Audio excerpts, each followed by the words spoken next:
Good morning प्यारे बच्चों।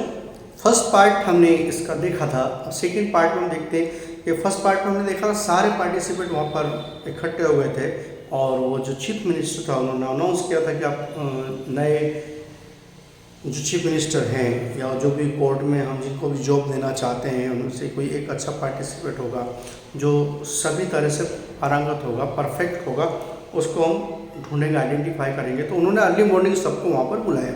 वहाँ पर सब एकत्रित हुए। इसके पहले मैं बता देता हूँ, कुछ हार्ड वर्ड्स हैं यहाँ पर देखिए,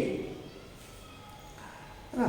इंफेरियर यानी हीन, नीचा, नेवरदलेस यानी इसके उपरांत भी, ये सेंटेंस को जोड़ने का काम करता है। यानी कि नेवरदलेस आई टोल्ड, इसके उपरांत भी मैंने उससे कहा, नेवरदलेस आई वेंट, इसके बाद भी मैं वहाँ गया। स्टिपुलेटेड यानी निश्चित, स्टम्बल्ड यानी ठोकर खाई, हम जो कोई चीज़ पैर से टकरा कर गिर जाते हैं उसको ठोकर खाना, स्टम्बल्ड, है ना। हेजिटेटेड हिचकिचाया, ग्रोइंग यानी कराना, और कंटेस्टेंट ये हो गया विरोधी खिलाड़ी, जो हमारे साथ में जो प्रतिभागी होता है, प्रतियोगिता होता है ना, कंटेस्टेंट। और ये है प्रोबेबली शायद, और चीयरिंग यानी प्रोत्साहित करना। चीयरिंग तो आप जानते ही, जब स्कूल में भी होते हैं हम चीयर करते हैं दूसरे को। ये और वर्ड्स यहाँ देख लेते हैं ताकि बीच में हमें डिस्टर्ब ना होना पड़े इसके लिए।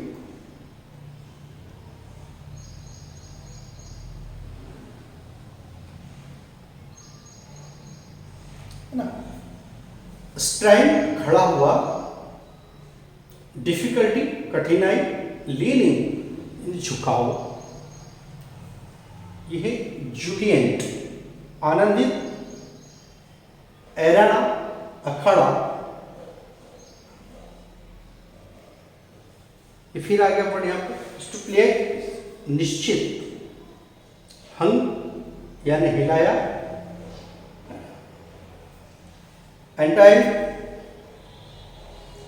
एंटाइटल्ड अधिकृत,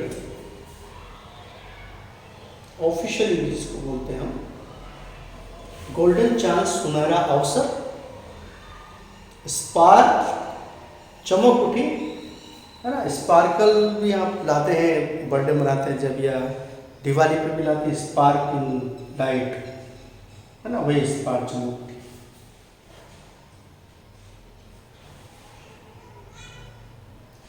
इसके बाद मैसेंजर संदेशवाहक, जो हमारा संदेश लेकर आता है। मोरल कैरेक्टर्स नैतिक चरित्र, और कंपेयर, ये पार्ट वापस स्टार्टिंग में भी देखा था हमने, compassion Daya.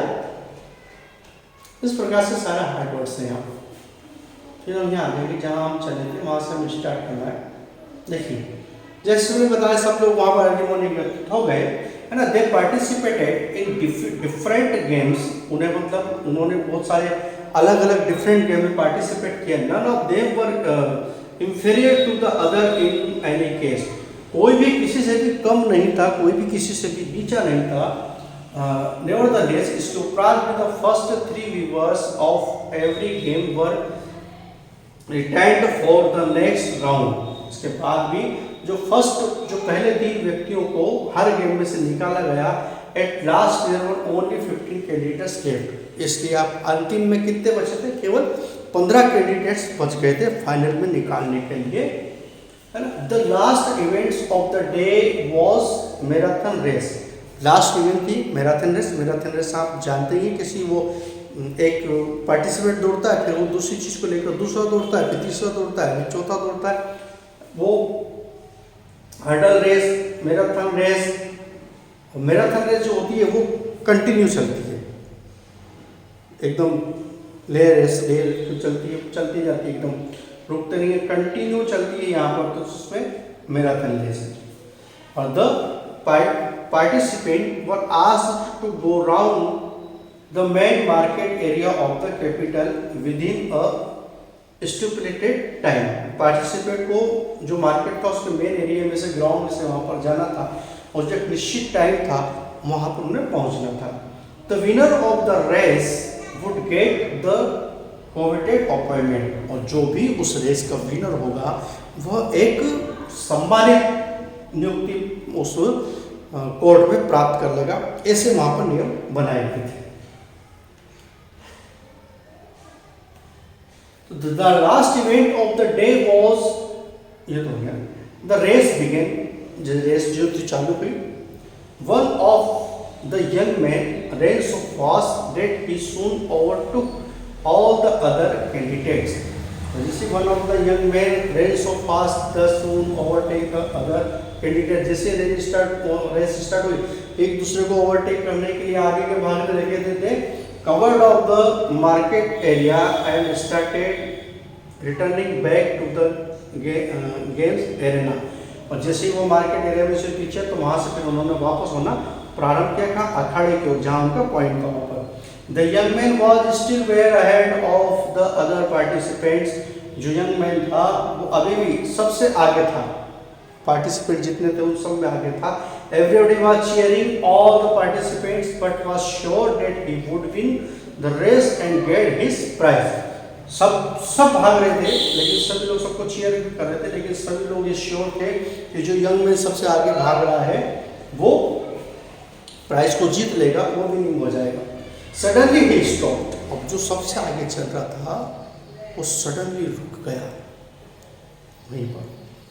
There on the side of the road, side के किनारे उसने देखा, was laying an old man, एक बूढ़ा व्यक्ति पड़ा हुआ था। प्रोबेबली, शायद, he had stumbled and fallen on the ground, शायद उसने ठोकर खाई और वो जमीन की साइड में उधर ग्राउंड पे गिर गया। He was groaning, वो करा रहा था, the great pain, उसको बहुत ज़्यादा दर्द हो रहा था। The young man hesitated for a moment, उस यंग मैन ने कुछ समय के लिए तो उसके मन में हेजिटेशन हुआ कि रुकूं या ना रुकूं, hesitation. And he looked back at the other contestant, उन्होंने दूसरे अपने प्रतियोगी को देखा। And turn the move toward the old man, और वो जो बहुत आगे जा रहा था उसको देखकर वो वापस लौट आया, उस व्यक्ति को देखकर कि कोई करा रहा है, पड़ा हुआ है वहाँ पर, प्रॉब्लम में है, तो उसको देखकर वो वापस आ गया। अब वापस आ गया, the old man had strained one of his legs, देखा कि ओल्ड मैन है जो वो अपने एक पाँव को उस पर खड़ा किया। And he was unable to stand और मूव, किंतु वह खड़े रहने में और चलने में समर्थ नहीं था, अनेबल यानी असमर्थ था। The young man set beside him with great care, तो बहुत चिंता से उसको अपने पीछे लिया। And help him stand on his feet, और उस पेड़ों के साथ उसको खड़े रहने में उसकी मदद की।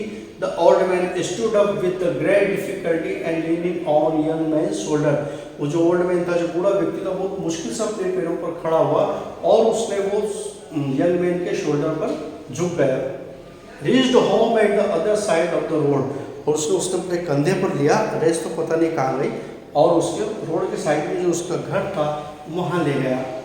By the time he came back, जब समय बीत गया तो वो वापस आया, इट वॉज टू लेट, अब तो बहुत देर हो चुकी थी। The race was over and all participant had already reached the arena, race खत्म हो चुकी थी और सारे जितने भी पार्टिसिपेंट थे वो सारे लोग अब तो वहाँ उस एरेना में पहुँच चुके थे, उस लक्ष्य पर पहुँच चुके थे जो तय किया था। He entered the arena and stood behind the jubilant participant, वो उस एरेना में अखाड़े में अंदर गया और चुपचाप जो आनंदित, जो खुशी के मारे जो पार्टिसिपेंट खड़े थे उनके पीछे जाके खड़ा हो गया। The chief minister was watching everything from his seat, जो चीफ मिनिस्टर था, जो प्रधानमंत्री, वो अपनी सीट से पूरे इस घटनाक्रम को देख रहा था, पूरी इस घटना को देख रहा था। Soon he came down to announce the winner of the day, अब वो जब विनर्स का अनाउंस करने के लिए आगे बढ़ा, he announced the name of the winner and as promised offered him a good job in the royal court, और उसने उस विनर का नाम वहाँ पर अनाउंस भी कर दिया और उसको जॉब ऑफर भी कर दी। Then he gave away prize to the other participant also, और जो जितने भी बच्चे पार्टिसिपेंट थे, जो उसमें पार्टिसिपेट जिन्होंने किया, उनको भी उसने कुछ इनाम दिया। He thanked them all, requested them to return home, उन सबको धन्यवाद दिया और सबको घर जाने के लिए कहा। At last he came to the young man, आखिरी में वो उस यंग मैन के पास आए, कौन, जो रेस छोड़कर उसके बूढ़े की मदद करने चला गया था। You have failed to finish your race in the stipulated time, ने कहा कि तुम तो फेल हो चुके हो, तुमने तुम्हारे जो निर्धारित समय था उसमें तुम्हारी रेस फिनिश नहीं की है। Therefore you are not entitled for any prize, इसलिए तुम कोई भी इनाम पाने के अधिकारी भी नहीं हो, क्योंकि तुमने तुम्हारी रेस नहीं ली और उस व्यक्ति की मदद करने पहुंच गए।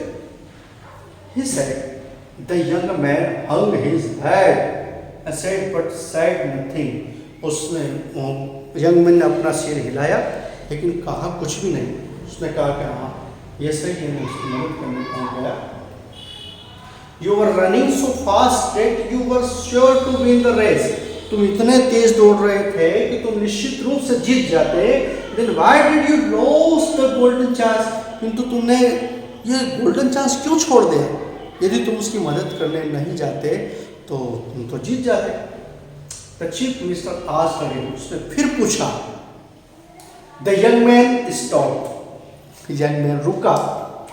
He looked back at the chief minister for some time and said, उसने पीछे चीफ मिनिस्टर को पीछे मुड़कर देखा, कुछ समय तक देखा और कहा, The old man on the road was also somebody's father. उसने कहा कि जो बूढ़ा व्यक्ति रोड के किनारे पर था वह भी किसी का पिताजी होगा।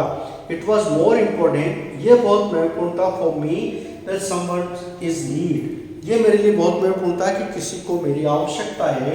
If I failed to do my duty, then how could I expect some other person help your father when he is in need? यदि मैं अपने कर्तव्य को नहीं निभाता हूँ तो मैं कैसे एक्सेप्ट कर सकता हूँ, कैसे ये एक्सपेक्ट कर सकता हूँ कि जब मेरे पिताजी को उनकी आवश्यकता होगी तो कोई उनकी मदद करने आएगा, कैसे?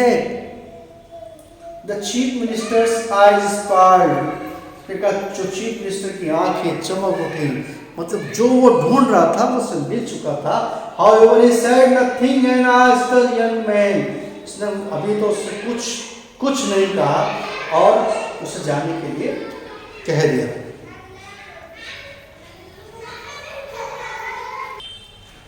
अब जब चला गया यहाँ पर तो the next day a messenger to the king's court came to the man and gave him a letter from the king. अब वो यंग मैन तो चला गया वहाँ से अपनी बात कहकर कि भाई मेरे जो फादर वो मेरे फादर की जैसी फादर है और उनको नीड बहुत थी इसलिए मैंने रेस नहीं लड़ी, तो वो चला गया वहाँ पर। लेकिन नेक्स्ट डे क्या हुआ, एक संदेशवाहक एक राजा का पत्र लेकर उसके घर पर गया और उसने कहा he read the letter which said, और उसने उस पत्र को पढ़ा और उसने कहा the real aim of the sports meet was not only the test the talent of the participant but also moral characters. जो इवेंट हुई थी वो हमने वास्तव में कोई इवेंट वास्तव में टैलेंट के लिए नहीं की थी, हमें ये भी देखना था कि किसमें मोरल कैरेक्टर है, किसमें नैतिक चरित्र है, ये भी हमें आइडेंटिफाई करना था। Actually I am need of man who has not only physical abilities. अब वास्तव में मैं ऐसे व्यक्ति को ढूंढना चाहता था, ऐसे व्यक्ति की आवश्यकता थी जिसमें फिजिकल एबिलिटी नहीं हो but also not qualities heart like compassion, उसको दया भी हो, पीटी दया भी हो, संपेति सहानुभूति हो, काइंडनेस दयालु का भाव हो, so that he can look after my subject and work selflessly for their welfare. और मेरी सारी चीज़ों को मैंने ढूंढा है वहाँ पर और मैं बिल्कुल सेल्फलेसली पहचान चुका हूँ। You have successfully pass both the test, और तुम ऐसे व्यक्ति हो जिसने दोनों एग्जाम ये पास किए हैं, सक्सेस किए हैं। Therefore, my chief minister, who has grown old and wished to retire from active life, has suggested me your name as the right man to be appointed the next chief minister of the kingdom. इसलिए जो मेरा chief minister है, जो वो बहुत बूढ़े हो चुके हैं, उन्होंने बहुत सारी परीक्षाओं आयोजित की और तुम्हारा नाम सजेस्ट किया है कि अब तुम मेरे राज्य के अगले चीफ मिनिस्टर होगे। Based upon his advice I have decided to, और उनके इस आधार पर मैंने ये डिसाइड किया है, आई have decided, the young man could not eat further as his eyes were full of tears of joy and happiness। और उस यंग मैन आगे वो पढ़ ही नहीं पाया क्योंकि उसकी आंखें आंसुओं से भीग चुकी थी, खुशी के मारे उसकी आंखें के आंसू बह निकले। तो बच्चों, इतनी बढ़िया कहानी है कि जीवन में हमें लाइफ में मोरल होना आवश्यक है। केवल हमारा एम ही जरूरी नहीं है, जहाँ लगे कि लोगों को हमारी नीड है वो हमें प्रेजेंट होना चाहिए, लोगों की हमें हेल्प करना चाहिए। Thank you very much. अब आपको होमवर्क रहेगा, इसके जितने भी हार्ड वर्ड्स थे वो आपको लर्न करना और PDF में भेजना है। नेक्स्ट हमारा ऑनलाइन रहेगा। Thank you very much.